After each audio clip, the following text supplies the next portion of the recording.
ماں باپ کے پاؤں دھو کے پیو. ماں باپ تمہاری جنت ہیں، ماں باپ تمہاری جہنم ہیں. ماں باپ کو ٹیڑھی نظر سے دیکھا تو جہنم، اچھی نظر سے دیکھا تو جنت. کیا کمال ہے، قربان جائیں. میرے نبی نے کہا جب بیٹا ماں باپ کو محبت سے دیکھتا ہے، ماں کو دیکھے یا باپ کو دیکھے، تو اس کے لیے ایک حج کا ثواب لکھا جاتا ہے. اور ماں باپ جب اولاد کو ان کی خدمت کی وجہ سے محبت سے دیکھتے ہیں تو بیٹے کو غلام آزاد کرنے کا ثواب لکھا جاتا ہے. اللہ کے نبی نے فرمایا بھائی بولو، اللہ کے راستے میں خرچ کرنے سے بھی زیادہ افضل خرچ کون سا ہے؟ اللہ کی راہ میں 1 روپیہ خرچ کرو 7 لاکھ کا ثواب ملتا ہے. تو آپ نے فرمایا اللہ کی راہ میں خرچ کرنے سے بھی زیادہ افضل کون سا خرچہ ہے؟ تو صحابہ نے کہا جی اللہ کو پتا، آپ کو پتا. تو آپ نے فرمایا بیٹے کا ماں باپ پہ خرچ کرنا اللہ کی راہ میں خرچ کرنے سے زیادہ افضل ہے. اب میرے تو مر گئے، تمہارے زندہ ہیں تو کچھ کر لو. مر گئے تو پھر ہاتھ ہی ملتے رہ جاؤ گے. پر وہ بھی اب کسی کو توفیق نہیں ہوتی کہ کوئی افسوس اور غم ہو کہ کتنی بڑی دولت سے میں محروم ہو گیا. آپ جنت میں تشریف لے گئے تو قرآن کی تلاوت سنی. آپ نے کہا یہ کون تلاوت کر رہا ہے؟ کہا جی نعمان بن حارثہ. نعمان بن حارثہ تو مدینے میں بیٹھا ہوا ہے اور اس کی تلاوت جنت میں کیسے جا رہی ہے؟ کہا جی ماں کا فرما بردار ہے، اس کی وجہ سے اس کی تلاوت جنت میں بھی آتی ہے. کہ تم نے اتنے لاؤڈ سپیکر لگائے ہوئے ہیں پھر بھی لوگوں کو پوری طرح باہر والوں کو سنائی نہیں دیتا ہوگا، اور نعمان اپنے گھر میں بیٹھ کے تلاوت کرتا اور آواز جنت تک جاتی ہے. کیا چیز لے گئی؟ نہ جہاد، نہ تبلیغ، نہ نماز، نہ صدقہ، نہ تہجد، نہ علم، نہ حدیث، نہ تفسیر، نہ کیا چیز لے گئی؟ ماں کی خدمت نے آواز کو جنت تک پہنچا دیا. کیسی خدمت کرتے تھے؟ ماں کے کپڑے دھوتے، ماں کی روٹی پکاتے، ماں کو نوالے بنا کے کھلاتے. ہمارے ماحول میں کیا ہے کہ میں اپنی بیوی سے کہتا ہوں میری ماں کی خدمت کر. میری بیوی کے ذمے نہیں میری ماں کی خدمت.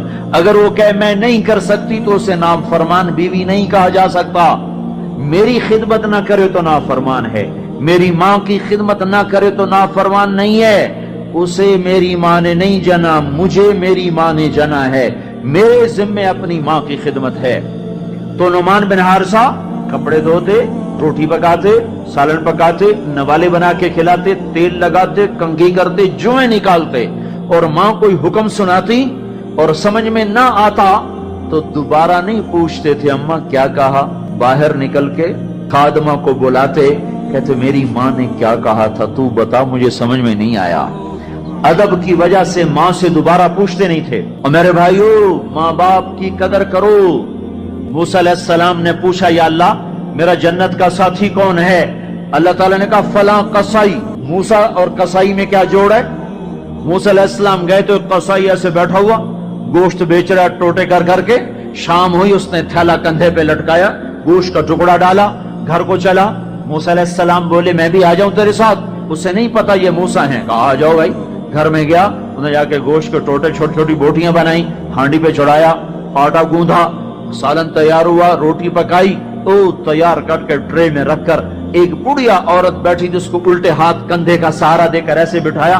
پھر اپنے سیدھے ہاتھ سے نوالے بنا بنا کے اس کے منہ میں ڈالتا رہا، کھلاتا رہا کھلاتا رہا. پھر اس کا منہ صاف کیا، اس نے کچھ بڑبڑا کے کہا، پھر اس نے اس کو لٹا دیا. موسیٰ علیہ السلام نے پوچھا بھائی یہ کون ہے، کیا ماجرا؟ کہا میری اماں ہے، صبح جاتا ہوں اس کے سارے کام کر کے جاتا ہوں، شام کو آتا ہوں پہلے اس کے کام کرتا ہوں پھر اپنے بچوں کو دیکھتا ہوں. موسیٰ علیہ السلام نے کہا یہ کچھ کہہ رہی تھی، یہ کچھ کہہ رہی تھی. وہ کہنے لگا کیا بتاؤں کیا کہہ رہی تھی؟ پاگل ماں ہے، پاگل ماں ہے. جب بھی خدمت کرتا ہوں مجھے کہتی اللہ تجھے موسیٰ کا ساتھی بنائے جنت میں. میں کہاں اور موسیٰ کہاں، میں کہاں اور موسیٰ کہاں. وہ جب بھی میں خدمت کرتا ہوں کہتی اللہ تجھے موسیٰ کا جنت میں ساتھی بنائے. آئے ہائے. موسیٰ علیہ السلام بولے تیرا کام بن گیا، تیری ماں نے تجھے موسیٰ سے ملا دیا. اے ماؤں کو راضی کرو، نبیوں کے ساتھ جنت میں پہنچو گے. ہائے میرے نبی سے پوچھا گیا تھا قیامت کب آئے گی تو آپ نے یہ نہیں کہا تھا جب زنا زیادہ ہوگا، جب قتل زیادہ ہوگا، جب پتھروں کی پوجا ہوگی تو قیامت آئے گی. میرے نبی نے فرمایا تھا جب اولادیں ماں باپ کو ذلیل و رسوا کریں گی اس وقت قیامت آئے گی. جب ماں باپ سے ایسے بات کریں جیسے نوکروں سے کی جاتی ہے تو اس وقت قیامت آئے گی.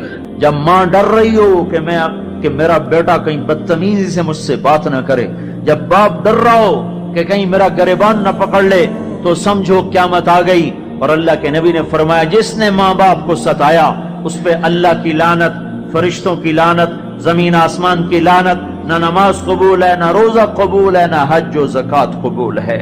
ہائے ہائے، میں ایک شہر میں گیا، ایک نوجوان میرے پاس آیا کہ میرے باپ نے میرے اوپر زیادتی کی ہے، میری سناؤ۔ سنتے سنتے پتہ چلا کہ اس نے اپنے باپ کے خلاف عدالت میں کیس کیے ہوئے ہیں۔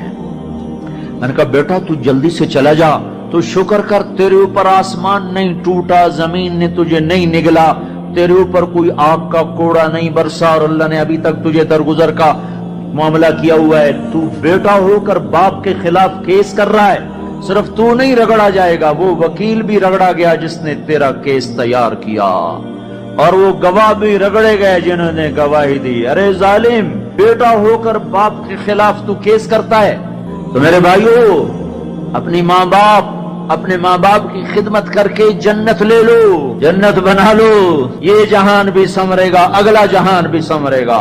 ایک نوجوان تھے، ان کا نام ہے کلاب، وہ گئے اللہ کے راستے میں، ماں باپ تھے بوڑھے ضعیف، ہاتھ بھی کامتے تھے، تو ان کے باپ نے کہا بیٹا جب تو بچہ تھا ہم نے تجھے پالا، جب ہمارے ہاتھ کانپنے لگے نہ تیری ماں مجھے گلاس پکڑا سکے نہ میں خود پی سکوں، تو ہمیں چھوڑ کے چلا گیا۔